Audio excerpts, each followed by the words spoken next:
عنہ حضرت عباس رضی اللہ تعالی عنہ اللہ پاک ته په وسیله کې نه پیش کولو بلکې د نبی کریم صلی الله علیه وسلم په وسیله سره به دعا غوښته وا نو یې معلومه شو چې پس د وصال نه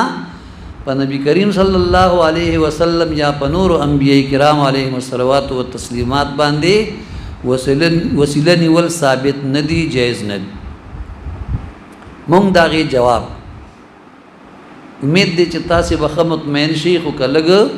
متوجه کې ناس او دغه فریبکارو په فریب کې به ناراضي خپ غور سره واري اول نمبر جواب داد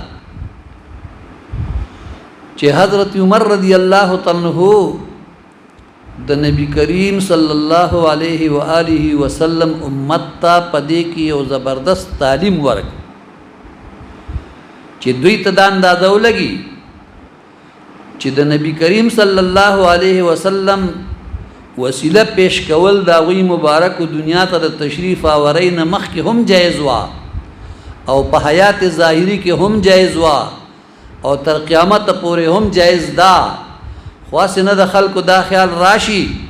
چې صرف د نبی کریم صلی الله علیه و آله وسلم وسیله نیول جایز دي او بغیر د پیغمبر نه په بل چا وسیله نیول جایز نه دي نو حضرت عمر رضی الله تعالی عنہ د نبی کریم صلی الله علیه وسلم تر حضرت عباس رضی الله تعالی عنہ الله پاک ته په وسیله کې پیش کو چې د خلکو ذهن کې دا خبره کینی چې د حضرت عمر رضی الله تعالی عنہ د نور صحابه کرامو رضوان الله تعالی علیهم اجمعین د ټولو دا عقیده وا چې سرنګ په پیغمبر صلی الله علیه وسلم توسل نیول جایز دي دارنګ د امت په اکابر باندې هم وسیله نیول من نه دي زکه چې د دینه اوس پورې چا هم انکار کړي نه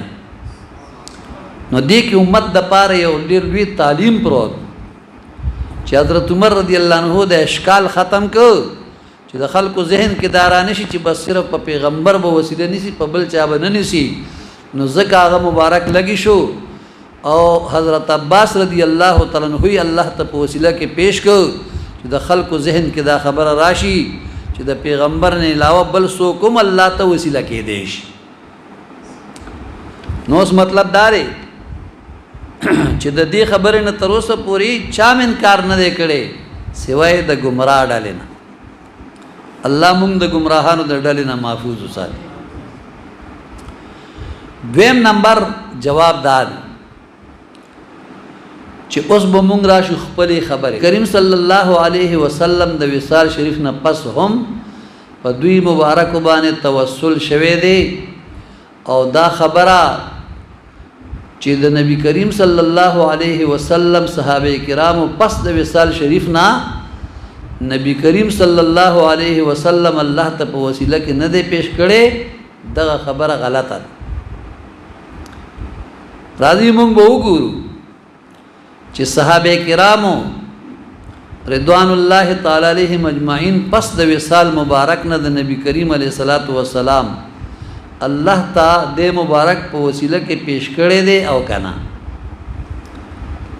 ګورئ امام بیهقی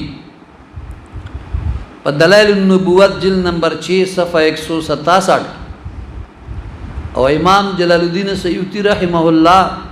والخصائص الکبرى جلد نمبر 2 صفحه 201 کې او امام طبرانی المعجم الکبیر جلد نمبر 9 صفحه 30 کې امام سبکی و شفاء السقام صفحه 125 کې او امام طبرانی المعجم الصغیر جلد نمبر 1 صفحه 183 کې دا روایت را نقل کړي چې حضرت امامہ بن سهل بن حنیف رضی الله تعالی عنہ د خپل تر حضرت عثمان بن حنیف رضی الله تعالی عنہ نه روایت کړي چې یو سړی وو په زمانه د خلافت د حضرت عثمان غنی رضی الله تعالی عنہ چې حضرت عثمان غنی رضی الله تعالی عنہ له د خپل حاجت په باره کې راتلو او حضرت عثمان غنی رضی الله تعالی عنہ باغ ته هیڅ توجه هم نه ورکوله او داغي کس په ضرورت باندې به هیڅ غور نه کول. دغه سړی د حضرت عثمان بن حنیف رضی الله تعالی عنہ سره ملاو شو او دته د دې خبرې ګیلا وکړه چې حضرت عثمان غنی رضی الله تعالی عنہ ما ته هیڅ توجه نه راکای. حضرت عثمان بن حنیف رضی الله تعالی عنہ ورته فرمایل چې صاحبہ لاړ شو لوټه راوړه او هغه د اوبو نه ډکه کا او دسو کا او بیا مسجد تراشه او 2 رکعات نفل کا او بیا دا دعا وکا اللهم انی اسالک واتوجه الیک بنبیک نبی الرحمت یا محمد انی اتوجه بک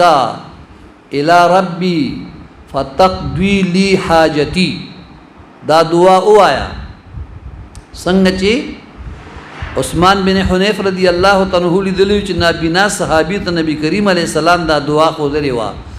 دا سید عثمان بن حنیف رضی الله عنه دغه کستره دعا خدا او کله خدا په زمانه د خلافت د حضرت عثمان رضی الله تعالی عنہ کې خدا دا غ زمانہ وا چې نبی کریم علیه السلام دنیا نه تشریف وړو 2.5 کال خلافت حضرت ابوبکر صدیق رضی الله عنه هم کړو 2.5 کال خلافت حضرت عمر رضی الله تعالی عنہ هم کړو دا غینه پس د حضرت عثمان ذوالنورین رضی الله تعالی عنہ د خلافت دور راغلو. دا د نبی علیہ السلام د وصال شریف نه پس وسیله پیش کول. دا دعا وایا حضرت عثمان بن حنیف رضی الله تعالی عنہ دغه کست فرمای بیا د خپل حاجت تذکرہ وکا او بیا حضرت عثمان ذوالنورین رضی الله تعالی عنہ لورشا زبهم د سلارشم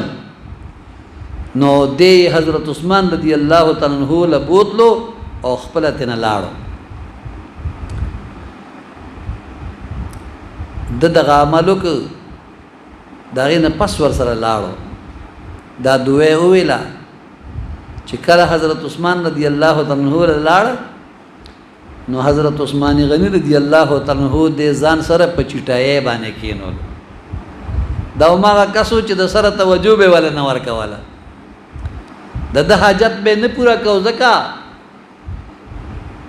چې هغه ورته توجه نه ورکواله او چې کله دا او دسو کو 2 رکعات منځو کو دا دوه ویلا او بیا حضرت عثمان بن حنیف رضی الله عنه د ځان سره بوتلو او چې دربار تراغه هغه تن لاړو نو حضرت عثمان رضی الله عنه د روغس د ځان سره په چټای باندې کېنه او بیا ورته هم چې ستاسو حاجت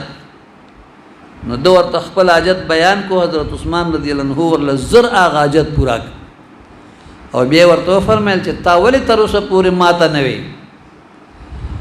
او نن پس چې د ضرورت راځي نو راځه او ماته وایا. بیا دغه سړی لاړو عثمان بن حنیف رضی الله عنه سره ملاو شو او ورته وی چې الله پاک دې تعالی بهتره جزا درکړي چې تا زما د پاره حضرت عثمان غنی رضی الله تعالی عنہ ته سفارش وکړو نو هغه ما ته خط توجه راک. نو حضرت عثمان بن حنیف رضی الله تعالی عنہ ورته فرمایل چې زما د په الله قسم وی چې ما ستا بارک حضرت عثمان غنی رضی الله تعالی عنہ ته اسم نه دی ویل زه د سره ور سره ملاو شویم نه ما بلکې زه ناستم چې رسول کریم صلی الله علیه وسلم له یو نابینا صحابي مبارک راغی او د خپل سترګو نظر د غستو درخواست حضور علیه الصلاۃ والسلام ته پیش کړ. نو رسول الله صلی الله علیه و آله وسلم ورته فرمایل چې ته صبر وکا. نو دوی چې یا رسول الله صلی الله علیه وسلم زما کوم خادم نشته او ما ته ډېر تکلیف دی. نو حضور صلی الله علیه و آله وسلم ورته فرمایل چې لاړ شه لوټه راوړه او دسو کا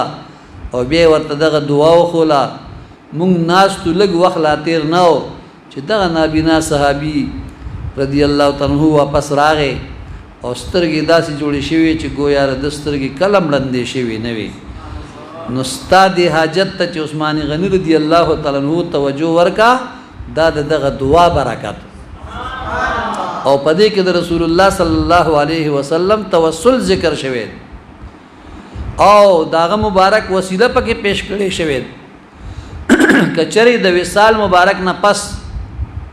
د رسول الله صلی الله علیه و آله وسلم په وسیله سره سوال کول جایز نه وي نو حضرت عثمان بن حنیف رضی الله تعالی عنہ باغت دغه دعا هغه وخت کې یعنی نو خودلی خدای ورته زکه خدا چې دا دور د حضرت عثمان غنی رضی الله تعالی عنہ د خلافت او دغه وخت کې د رسول الله صلی الله علیه وسلم وصالم شوی او د حضرت ابو بکر صدیق رضی الله عنه د حضرت عمر رضی الله تعالی عنہ دور خلافت هم تیر شوی و دومره زمانہ پس چې دی د ورته دعا وخدا او دی دوران کې څومره صحابه کرام موجود یو صحابي مبارک په دی باندې اعتراض نه کړي څوک به دا دلیل پیش نه کی او نه کوم یو محقق په دی باندې جرح کړي دا نو دین معلومه شو چې په زوات فاضله باندې وسیله نیول جایز او حق دی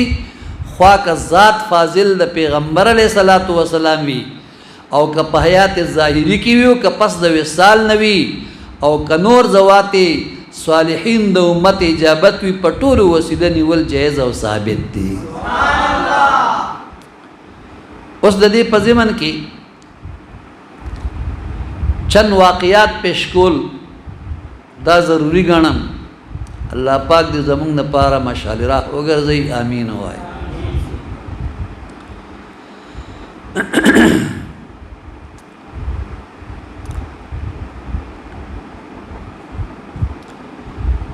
واقعہ نمبر 1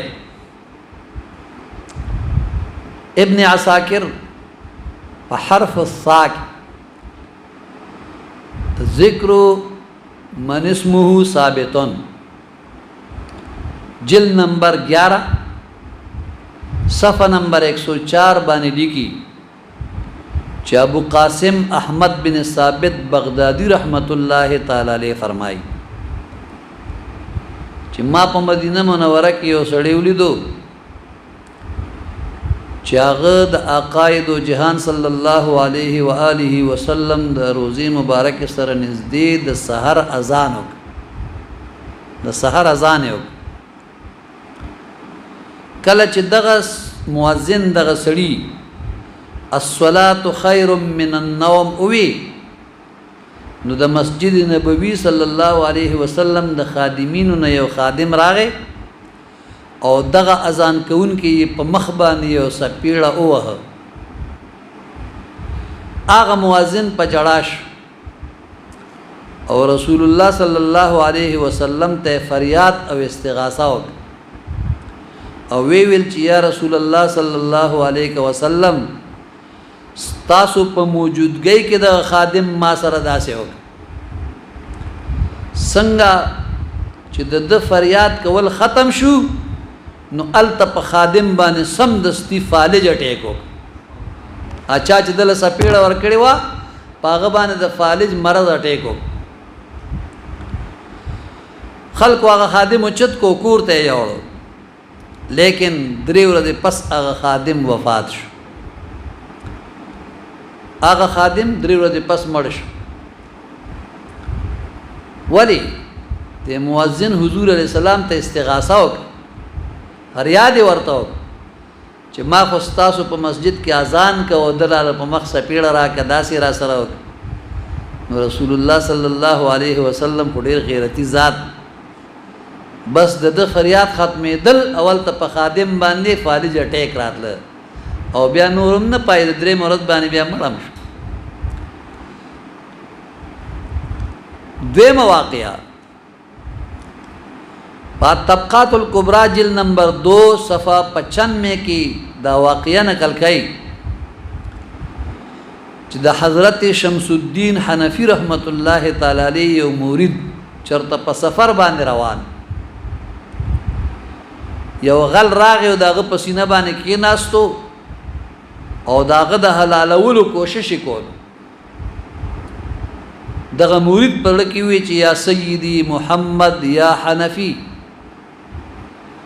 حضرت شمس الدین حنفی رحمت الله علیه دغه وخت یو دس کولو خپل پڼه مبارکه روچته کا